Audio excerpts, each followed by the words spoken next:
Abalabi baffe abagoberera programu agafa mu bwengo lwa Saalongo mu Kiggundu wano nga bulijjo mu maseketi g'Amerika kawungezi ka leero nkyaddeko wano ew'omukyala Aaron Nabatanzi bwe yabadde atuyisa okujjako wano akawungezi ka leero yatugambye Thanksgiving Sunday era tubadde mu kujaganya songa ziringa emu bbiri ssatu zengenda omusaba atunyumizeemu lwaki yalwaleero yalutumye Thanksgiving Sunday naye nga mwebale nnyo kubeera abagoberezi baffe era mweyongera okugoberera emitimbagano gyaffe gyonna Facebook, Twitter, YouTube n'awalala wonna otuukayo teekako nti like, subscribe kituyambako okwongera okutambuza emirimu gino. Kaakati nnyabo nsanyuse nnyo okulaba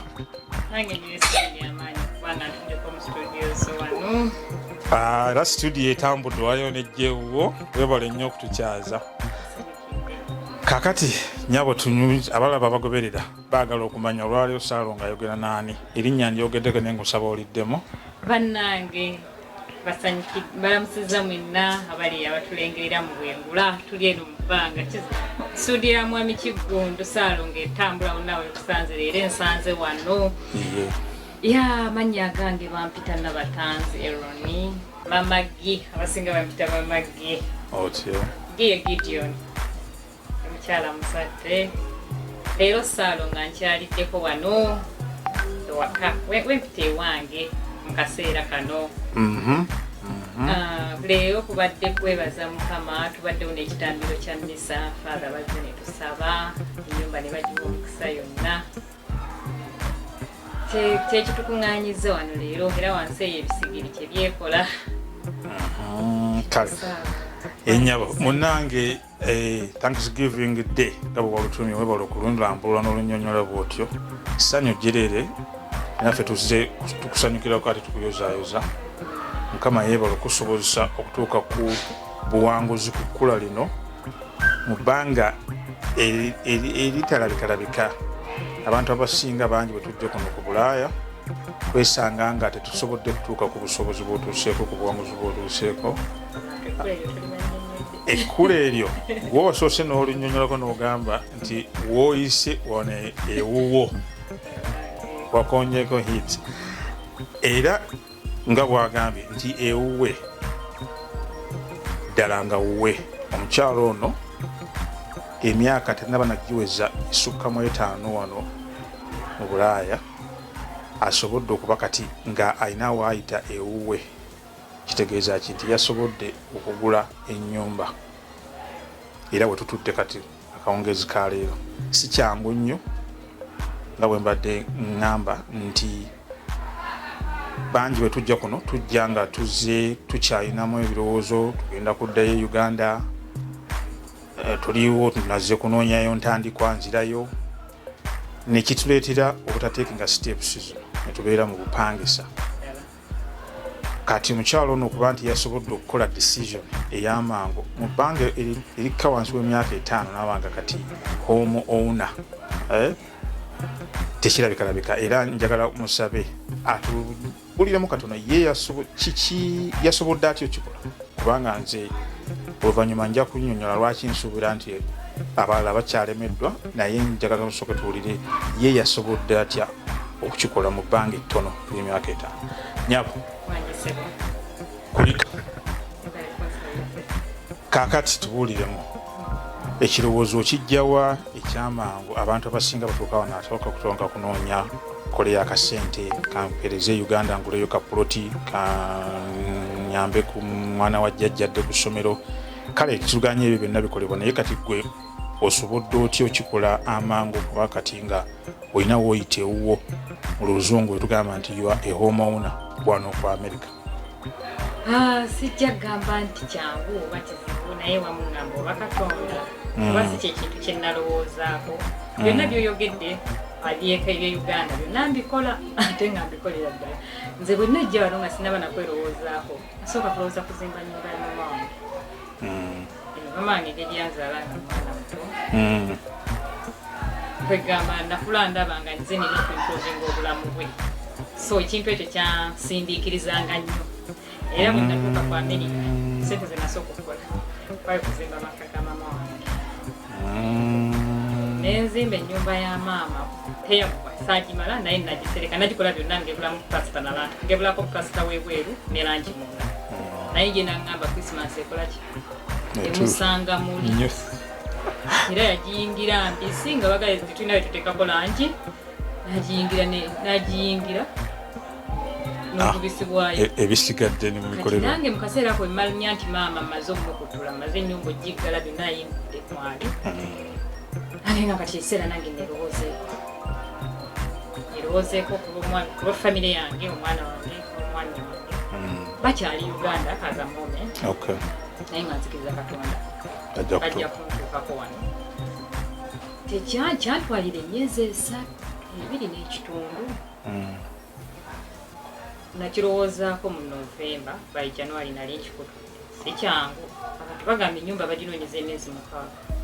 kale simanyi ekituufu kiri nti si kyekintu kyenagendeera naye nagenda kugezesa bugezesa olina okuba nga olina byewakola kubanga wano okugula ennyumba size ekigula nti cash zibeeramu okweteekateeka engeri y'okuba nti banka oba abawozi b'ensimbi basobola okuteekamu obwesigirwa ku ssente ogula ennyumba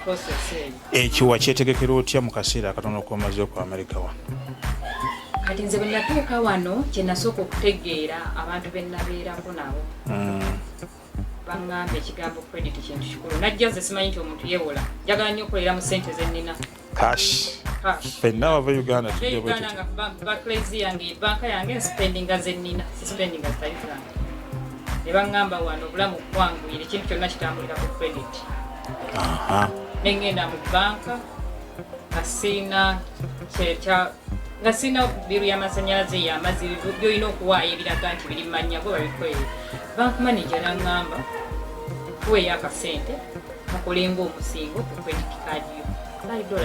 akakadde ka Uganda kati okiwulidde ekyo $3 nezibazijja ku akaunti yange ne baziteera ku credit card nakolanga nnyo nga nakolaga kuba nali mmanyi ekinzijja Uganda nali nzekolera mwana wange ne mama wange nange kwentuukinga nina bamulekwa nabo benalina okulaba nga mbasingikiriza ate nga ndaba nze essuubi lyabwe so kati mweyo embeera omwami oyo bwe yampa yali wa TCF so kati bagiggalawo batuza mu Huntington nampa ebisatu ebyo nga buli weekend bwemba ninya Uber nsaza credit eyo azimaki ebisatu biri byali byange wabula bo baali babimpadde okulaba nsasula ntya credit yange nagizimba bwenti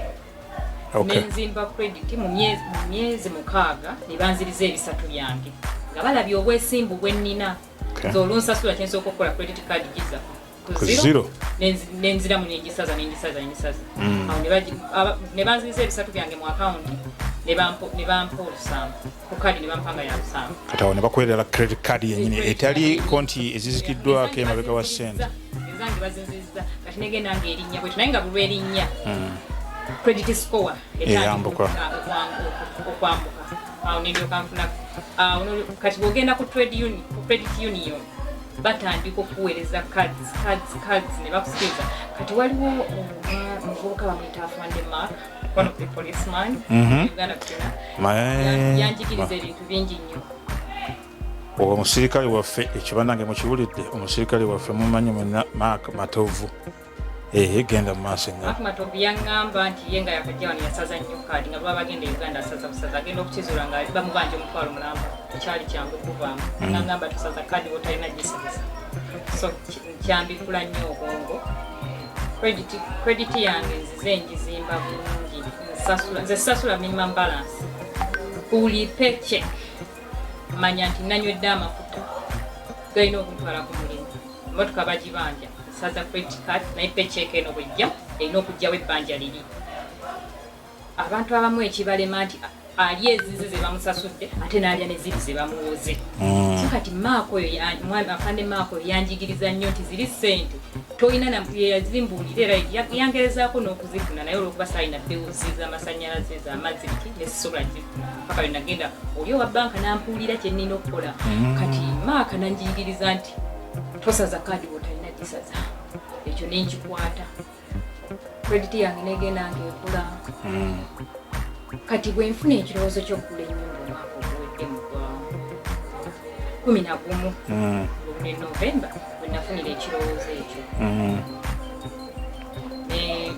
ne ngenda online realtors kati ba realtor nagenda realtor.com realtor.com nanconnectinga ku loan officer approve me kati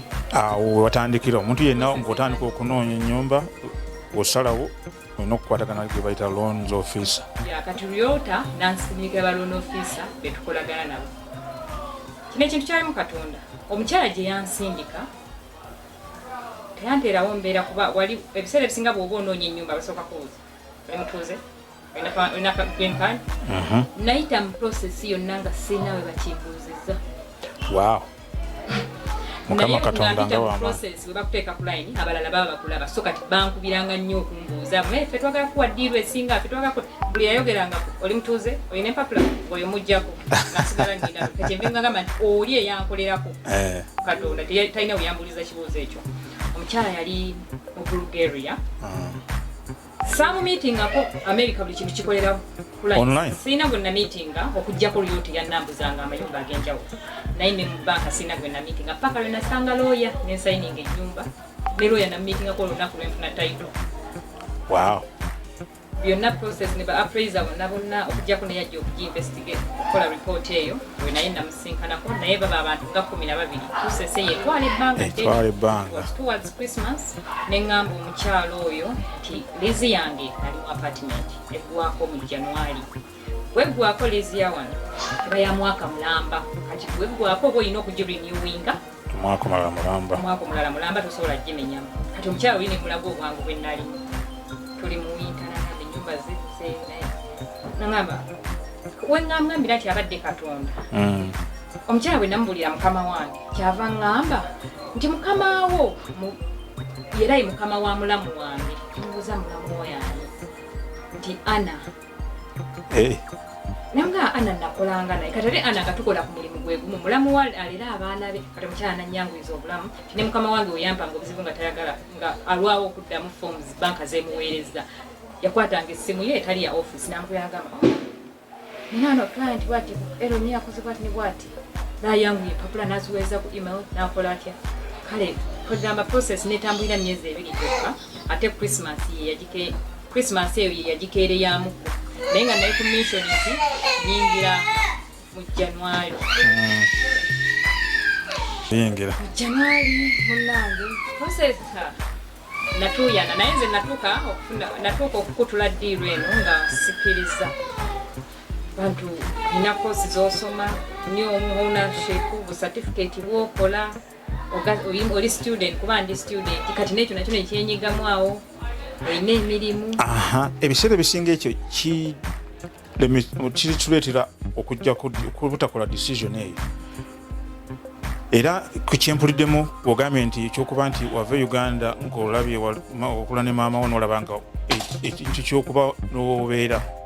oyita waka kikulu nnyo kindabikira nga kimu ku byakumotivating akakati wano tewaliwo information yonna oba waliwo abantu bonna bakugamba nti ebintu by'okugula ennyumba tobiyingiramu kubanga tuwuliddeko abantu abamu nga baga nti nze gundi yaŋŋamba nti atogula nnyumba ogirobeera mu banks ennyumba ejja kukuleetera obuzibu tewaliwo towafunako mbeera eyo yonna abantu kuwa information erabika nga ekutiisa ku kintu ky'okugula ennyumba ebyo byonna nabifuna naye kweganza kino nakiyingira kugezesa bwegala bali bakisoboka nensigala nga nsindiikiriza tolaba kantambula olugendo bwentuuka ku point we bannenesereza kale tugambe nti toli mutuuze tolina butuuze nga bwe banneneseza awo nga ntuula nga nninda citizenship naye kasi natambulanga seekweddako nti kati eno ripooti ebulamu kino tuweereze kino sayininga kino kola booti then n'ekirala ekikulu ennyo kyenzijukira ekitandikirwako ddala omulimu gw'okola oyingiza ssente mmeka osasula emisolo gyo egy'emyaka 2 emabega gifaanagana like sente zewafuna omwaka guli ne guno ziri awo wamu olwangala ku mulimu gwo omulimu ogumazeeko emyaka egiwera 2 otyo address gy'oliko enkadde oba kalina gye wavaako wawangalako oba yemmwe bano Aganaga wano na wali. Era okoze wano ate wana abantu bangi era ndowooza ensonga lwaki tekibanguyira kugula because atuuka abantu ne bamubuuza nga talina mukama we gwakoze naye emyaka ebiri naye nze bakama bange bonna nakamala by then nali nakamala nabo emyaka ena nga tewali ayinza kugamba nti tajja kumpa ne badde agwagala 3 bonna nali maze nabo emyaka ena ne bawandiikira okuprovinga nti bakama bange kapula zange kwe bansasulira zonna ne bazibasaba byonna weewaawo nyabo tweyanziza nnyo webale nnyo okutuliramu mu bufunze kola disalawo omala okusalawo tandika okukola ku credit yo mukyala example gyawadde eyo osobola okutandika obutandisi ng'okwata sente zo $3 n'obiziteeka ku kaadi yo banka yo nezikolamu account nezikwata ne banga ya security gyeyina nekuwa kaadi notandika ogikozesa gisasule mu kiseera credit ye ejja kutandika okulinnya ekirala bw'ofuna omulimu gukuume kukuuma akabanga right kolagana ne bakama abo omulimu gukuuma akabanga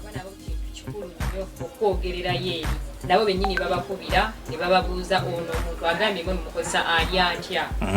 bakuyita ebbali ne basooka babeebuuzaako process eyo gye bayita underwriter baba banoonyereza nga bagenda okukuwa essente nnyingi okugula ekizimbe nga kino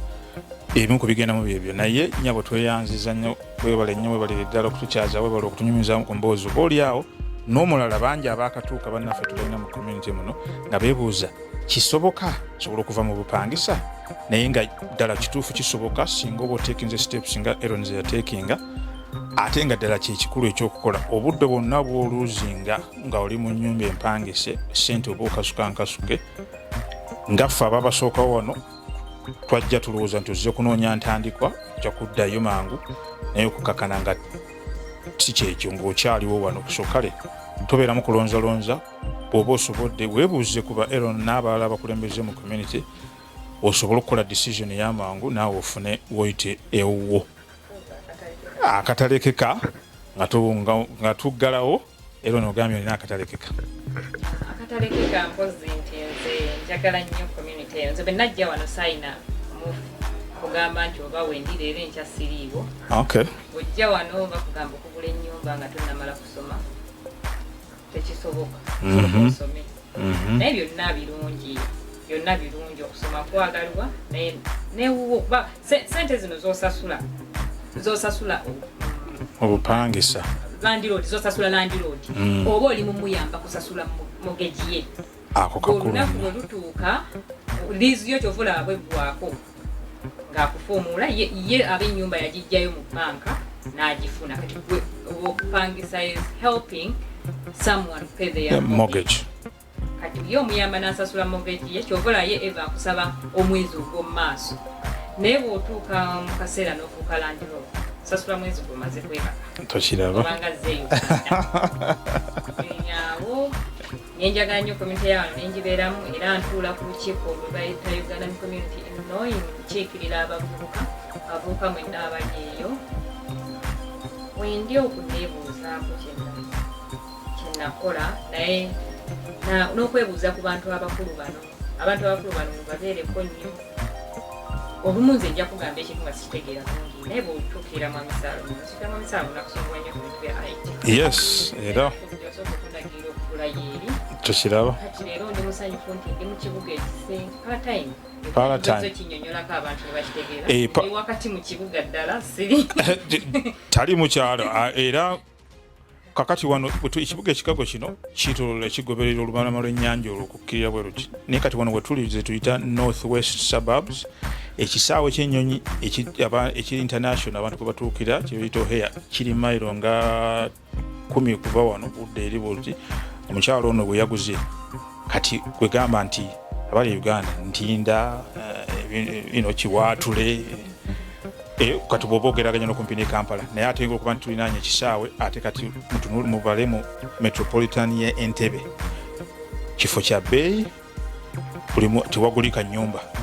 naye kuba nti omukyalo ono yasobodde okufunawo ekifo w'abeera mu myaka 5 oba okukka wansi gye yakamala wano kyanjawulo nnyo era Mukama yeebazibwe olw'okuba nti asobodde okukituukako tukomya Thanksgiving Day gabadde amazaalibwako Enyumba twagiwangula mu January. Okay. Ne tugamba katugibugumye ku mazaalibwa. Ah. Kwebaza Mukama. Webaza Mukama olw'obulamu n'ekyo kyakuwadde. Otherwise singa twagibugumya dde ennyumba ne twagala tulinde musama mu mazaalibwa Mukama tumwebalize ddala. Ennyumba kugamba wagikalakalira mudda. Oh, Mukama bulungi. Ate happy birthday. Thank you so much. So twewale nnyo webalira era njagala okwebaza omwami ayambyeko agafa mu bwengulu olwaleero emabega wa kamera ate era nga ye mukiise w'abantu wano mu kibiina kyaffe ekya Uganda North America Association omwami Ntambi David Sebo webali nnyo webalira ddala okutukwatira mu byuma olwaleero nange nendabikako ku kamera ebiseera ebisinga njibeera mabega neyanziza nnyo neyanzeeke baagalizwa akawungeezi akalungi.